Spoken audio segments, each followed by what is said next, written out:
चले, खुशबू जहाँ घुली है हवाओं में। थोड़ी सी आवारगी, थोड़ी सी दीवानगी, थोड़ा सा पागलपन जीने में। कोई ना रोके मुझे, कोई ना टोके मुझे, उड़ती फिरूं पंख फैला के। सफरनामा, सफरनामा, बादल की गलियों में खो जाने का सफरनामा।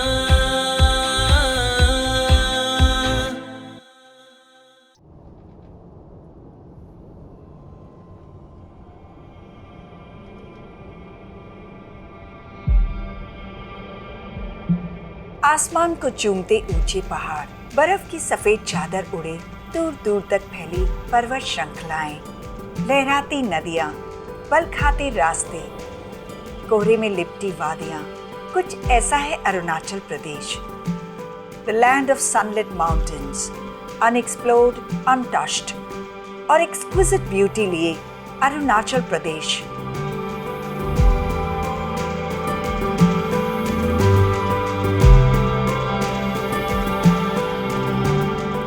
मुस्कुराहट की गर्माहट लिए बाहें फैलाए हर किसी का स्वागत करता दिखाई देता है। It is an amazing destination for an amazingly beautiful holidays.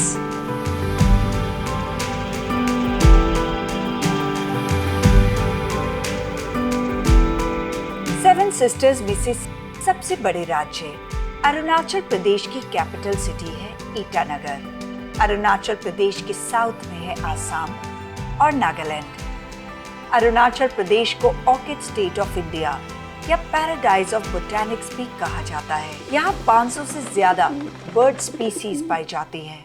यहाँ का फ्लोरा और फौना इस रीजन को एक स्टेट ऑफ कामनेस और फ्रेशनेस देता है।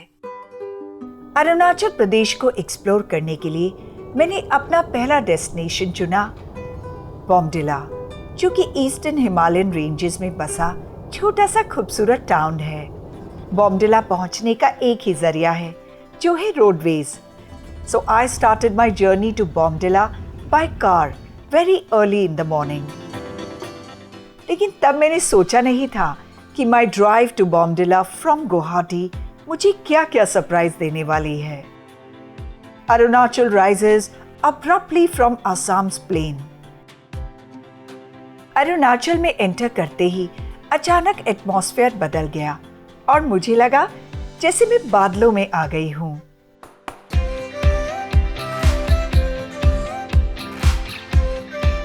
हरी भरी वादियों पर पड़ी कोहरे की चादर, मौसम में नमी और हवा में ठंडक, सब कुछ मिलकर ऐसा मैजिकल एटमॉस्फेयर क्रिएट कर रहे हैं जिसे मैं शब्दों में बयां नहीं कर सकती।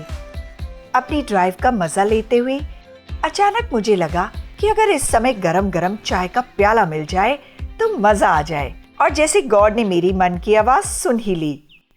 एक छोटे से कस्बे टेंजिंग गैंग में मुझे नजर आया एक प्यारा सा tea stall. It was a wish come true.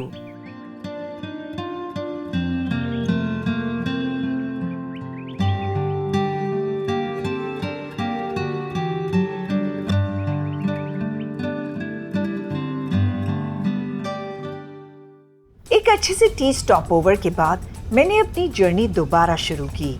मुझे पता चला कि बॉमडिला से करीब 14 किलोमीटर पहले आता है एक बेहद खूबसूरत हिल टाउन ऑफ रूपा, जिसे एक टाइनी हिल स्टेशन कहना ज्यादा ठीक होगा।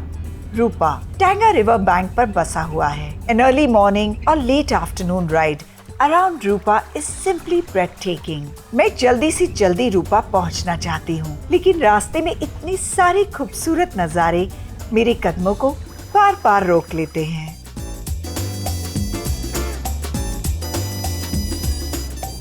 Arunachal, you gorgeous. रास्ते में मिले इस खूबसूरत सस्पेंशन ब्रिज पर एक छोटी सी वॉक के बाद मैं पहुंच गई चिलीपॉम मॉनेस्ट्री।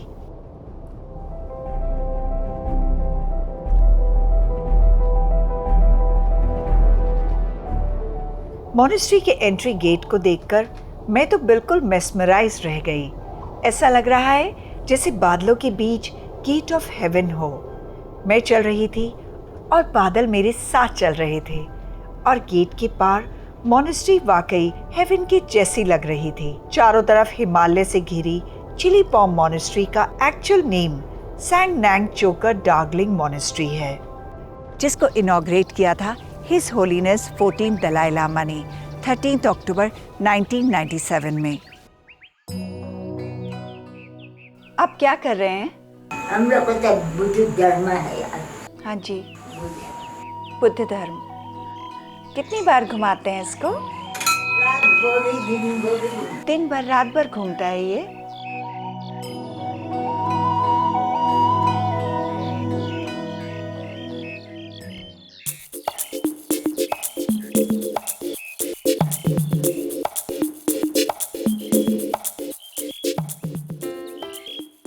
चिली पॉम मॉनेस्ट्री आर्किटेक्चरली तो ब्यूटीफुल है ही, लेकिन प्रेयर हॉल की दीवारों पर बनी पेंटिंग्स और म्यूरल्स के लिए तो मेरे पास शब्द ही नहीं है। यहाँ दीवारों पर भगवान बुद्ध की लाइफ स्टोरी और टीचिंग्स को पेंटिंग्स के द्वारा दिखाया गया है।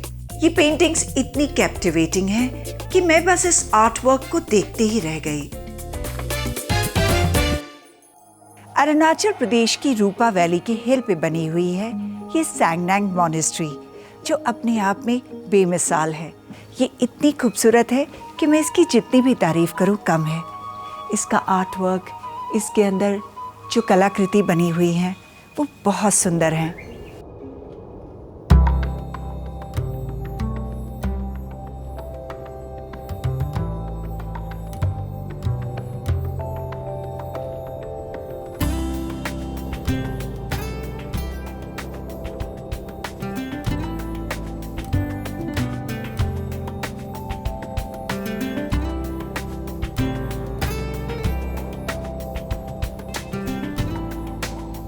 यहाँ यंग बुद्धिस्ट मॉन्क्स बुद्धिज्म की पढ़ाई करते हैं और इन मॉन्क्स को लामा कहा जाता है। यहाँ करीब 150 लामाज 9 साल तक रहकर अपनी पढ़ाई को पूरी करते हैं। This monastery is a perfect abode of peace and serenity, which leaves you speechless. भगवान बुद्ध की कृपाओं के आभार स्वरूप लोग यहाँ अपनी सामर्थ्य के अनुसार भगवान को चीजें अर्पण करते हैं। ये गोल्ड का कमल भी किसी ने अपनी मनोकामना पूर्ण होने पर यहाँ भेंट किया है।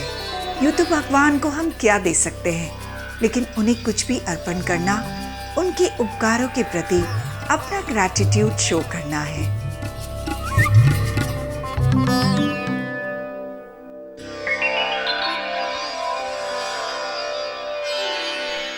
चिली पॉम मॉनेस्ट्री और इसकी सराउंडिंग्स इतनी खूबसूरत हैं कि मन करता है कि वक्त यहीं रुक जाए। लामाओं को अपनी डेली रूटीन का काम करते देखना, हवा में लहराते कलरफुल फ्लैग्स और दिन रात घूमते हुए prayer wheels, which gives you a divine experience of your lifetime. Chillipam monastery में मुझे लामाओं की किचन में जाने का मौका मिला और यहाँ के मुझे पता चला अरुणाचल की बटर टी के बारे में, जिसमें चीनी की जगह मक्खन और नमक मिलाया जाता है।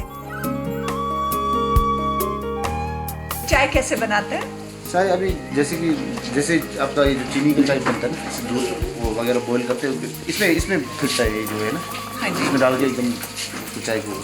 अच्छा, तो आप जैसे पानी में पत्ती डालते हैं, दूध डालते हैं। जी जी। और थोड़ा सा नमक डालते हैं। नमक उसमें नमक और बटर इसमें डालेंगे, उसके बाद अच्छा, नमक और बटर को एक साथ मिलाते हैं। उसको मिला के उसको 2-3 बार मिलाते हैं, उसको बस चाय बन जाती है। और उसके बाद चाय में डाल देते हैं। ये बटर वाली चाय है। हाँ जी। वाह।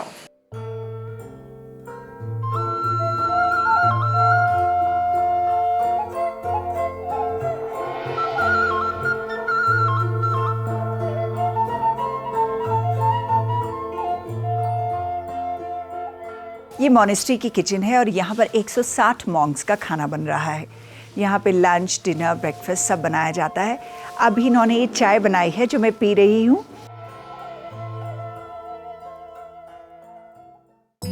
रूपा की इस बेहद खूबसूरत चिली पॉम मॉनेस्ट्री में आकर मैं तो भूल ही गई थी कि मैं बॉम्डिला जाने के लिए निकली थी, तो इसलिए अपने मन को समझाकर मैं वापस निकल पड़ी हूँ अपने सफर पर। इंडिया में कुछ ही ऐसी जगहें होंगी जो टूरिस्ट की बहुत ज्यादा इन्वेजन से बची होंगी। बॉम्डिला उन्हीं में से एक है। यहाँ की रॉ ब्यूटी आज भी वैसे ही इंटैक्ट है और इसे गहराई तक एक्सप्लोर करने के लिए मैं पहुंच गई हूँ यहाँ के लोकल मार्केट में।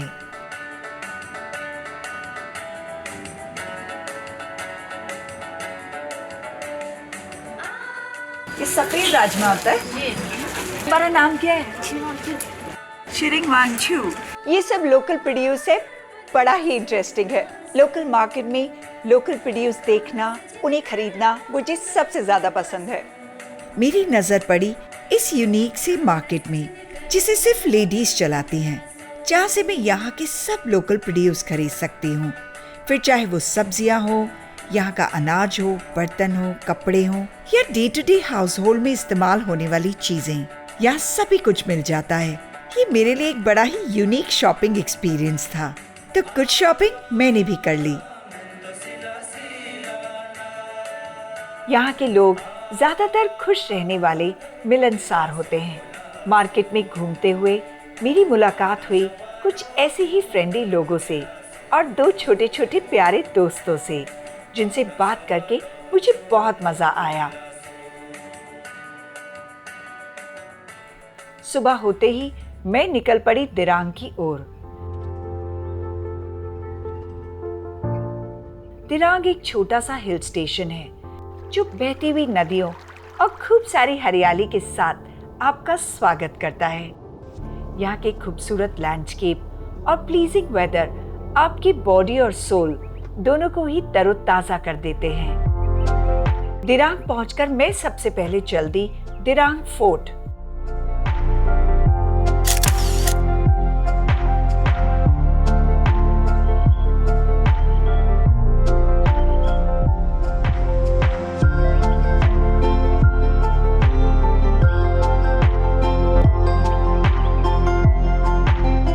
दिरांग जोंग यानी कि दिरांग फोर्ट, इसकी हिस्ट्री करीब 500 साल पुरानी है, लेकिन आज ये अरुणाचल आर्कियोलॉजी डिपार्टमेंट में राष्ट्रीय फोर्ट घोषित कर दिया गया है। यहाँ आकर ऐसा लगता है जैसे मैं इतिहास में वापस आ गई हूँ। इस जगह की एक बड़ी अच्छी सी कहानी है। कहते हैं यहाँ पर एक नागराज हुआ करते थे और पुराने समय में वो लोगों को बहुत ज़्यादा हैरान करते थे। तब यहाँ पर रहने वाले लामा ने उनका वध किया और उनका हृदय एक पत्थर के रूप में यहाँ रख दिया।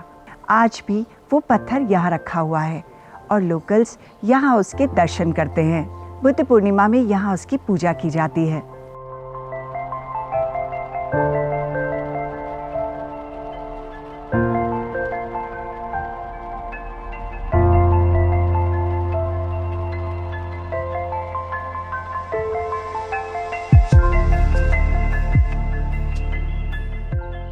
ये मंदिर का नाम है लामा जुटो। पहले जमाना में हम लोग बोलते, अभी लू मतलब नाग को बोलते ना जी। लामा थे जिन्होंने वो नागराज को मार के उनका उसका दिल जो है वो ये यहाँ रखा है। यहाँ रखा तो वो उसने क्या आज भी यहाँ रखा हुआ है? आज भी यहीं पर है। अच्छा। है जी।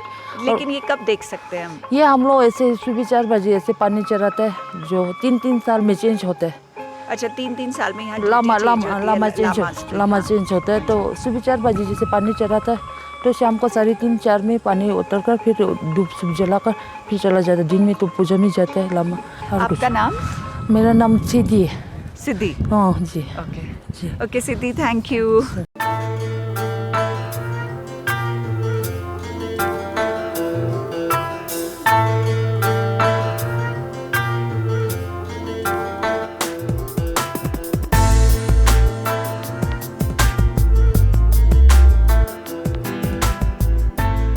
ये फोर्ट 17वीं सेंचुरी में बॉम्डिला को पड़ोसी राज्यों से प्रोटेक्ट करने के लिए बनाया गया था।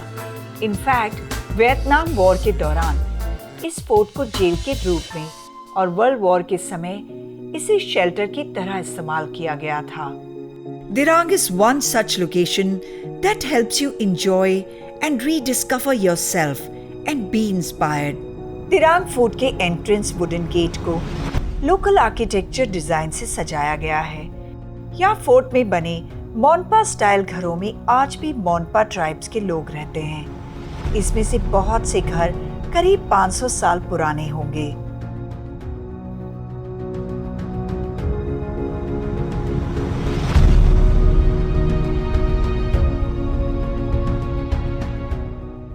यहाँ फोर्ट में रहने वाली सिद्धि ने मुझे इस फोर्ट के इतिहास के बारे में काफी जानकारी दी। उन्होंने मुझे बताया कि पहले ये फोर्ट तिब्बत के राज में था। तब यहाँ रहने वाले लोग तिब्बत के राजा को अनाज के रूप में टैक्स दिया करते थे। 500 साल पुराने इतिहास को इतने करीब से देखना अपने आप में एक एनरिचिंग एक्सपीरियंस था। और अब मैं जा रही हूँ कुछ डिवाइन एक्सपीरियंस के लिए दिरांग मॉनेस्ट्री।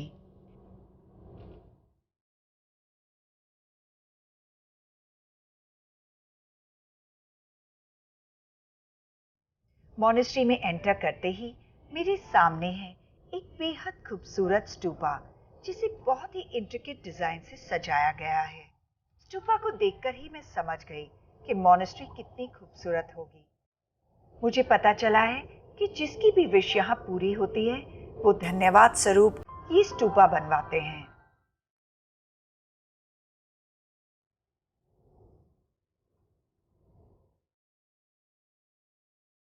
बौद्ध धर्म में इन प्रेयर व्हील्स को घुमाना पूजा का ही रूप माना जाता है। लोग आकर प्रेयर व्हील्स घुमाते हैं। दिरांग टाउन के सेंटर में है ये थुपसंग डार्गलिंग मॉनेस्ट्री, जो कि हिल टॉप पर बनी हुई है। ये मॉनेस्ट्री 6 अप्रैल 2017 में इनॉग्रेट हुई थी। जब मैं यहाँ पहुंची तो मॉनेस्ट्री में लामास की टीचिंग चल रही थी और मेरे कदम खुद ब खुद उस तरफ बढ़ गए।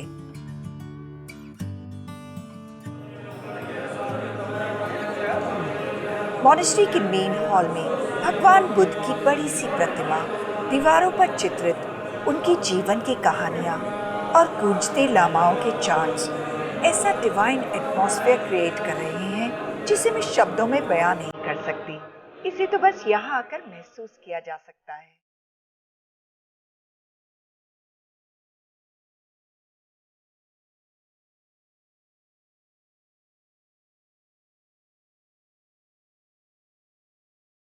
दिरांग की थुपसंग डार्गलिंग मॉनेस्ट्री के साथ एक लर्निंग इंस्टीट्यूट भी है, जहां मॉन्क्स और आम लोगों को तिब्बतन बुद्धिज्म पढ़ाया जाता है। थुपसंग डार्गलिंग मॉनेस्ट्री को उसका नाम हिज होलीनेस 14 दलाई लामा ने दिया था, जिसका मतलब होता है place of flourishing of the Buddha speech.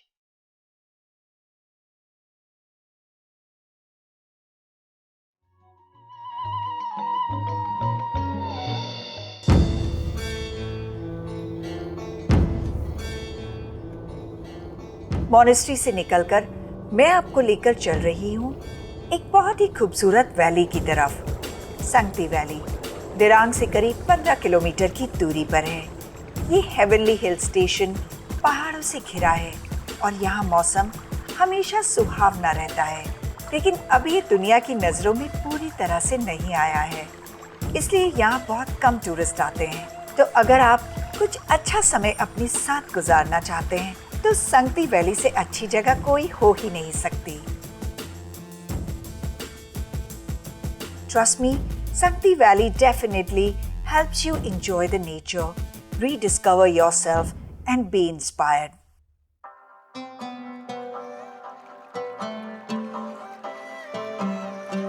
चल वहाँ चले,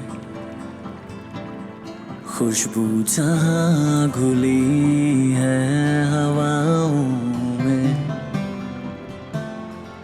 थोड़ी सी आवारगी, थोड़ी सी दीवानगी, थोड़ा सा पागलपन जीने में। कोई ना रोके मुझे, कोई ना टोके मुझे, उड़ती फिरूं पंख फैला के। सफरनामा सफरनामा, बादल की गलियों में खो जाने का सफरनामा।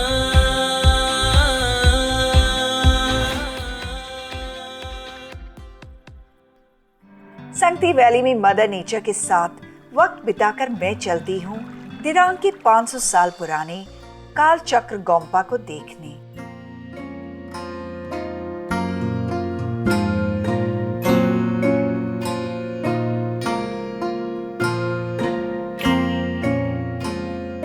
गोम्पा एक्चुअली बुद्धिस्ट मॉनेस्ट्री को ही कहते हैं। बुद्धिज्म के सेंचुरीज ओल्ड ग्लोरियस हेरिटेज को अभी भी सहेजे हुए है ये कालचक्र मॉनेस्ट्री। आर्किटेक्चरल ब्रिलियंस का जीता जागता उदाहरण है। यहाँ बेहद खूबसूरत म्यूरल्स और स्कल्पचर्स देखे जा सकते हैं जो यहाँ की स्पिरिचुअल रिचनेस को और भी बढ़ा देते हैं।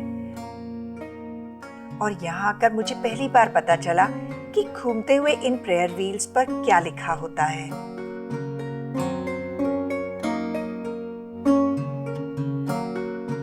जो बाहर प्रेयर व्हील्स बने होते हैं उनमें कौन सा मंत्र लिखा होता है? इसमें मतलब हमेशा अपना आत्मा को शांति के लिए, पीस के लिए, तो हम ये माला ज़्यादा जपते हैं इसको।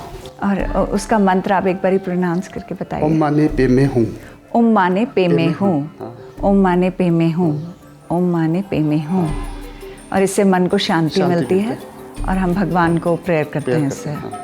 अच्छा, तो ये सब जितने भी प्रेयर व्हील हैं उनमें यही लिखा होता है? हाँ, सब प्रेयर व्हील में। कोई किसी जगह में आपका जैसे ये हमारा ये है गुरु रूमछे। गुरु रूमछे। हाँ, इसका लिखता है ओम आ हूँ बेजर गुरे पे में सेते हूँ। ओम आ हूँ। ओम आ हूँ बेजर बेजर गुरे पे में सेते हूँ। सत्य हूँ। हाँ, ये होता है ये जो हमारा ये गुरु के लिए गुरु रूमछे का प्रेयर है। ये गुरु रूमछे का प्रेयर है। हाँ। ओके।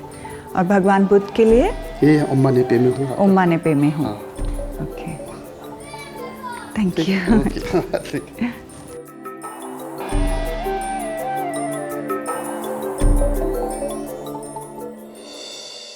ओम माने पे में हूँ। ओम माने पे में हूँ। ओम माने पे में हूँ। ओम माने पे में हूँ। बॉम्डिला और दिरांग कहने को बहुत छोटे से टाउन है, लेकिन यहाँ आकर मुझे जो एक्सपीरियंस हुआ उसका कोई मुकाबला नहीं। रॉ अनटच्ड ब्यूटी को महसूस करने से लेकर इतिहास की गलियों से गुजरना, some ethereal divine experiences to relaxation in the lap of mother nature, कितना कुछ है यहाँ। इस जगह को छोड़कर जाने का बिल्कुल भी मन नहीं है, लेकिन कौन जानता है कि आगे कौन सा सरप्राइज मेरा इंतजार कर रहा हो, क्योंकि अगले एपिसोड में मैं आपको लेकर जा रही हूँ मदर नेचर के सारे रंग एक जगह दिखाने, यानी अरुणाचल प्रदेश के तवांग शहर में। तो रहिए मेरे इस सफरनामा के साथ और जानिए इंडिया के एक्सोटिक नॉर्थ ईस्ट को। तब तक के लिए मुझे इजाजत दीजिए। Always be happy and keep traveling.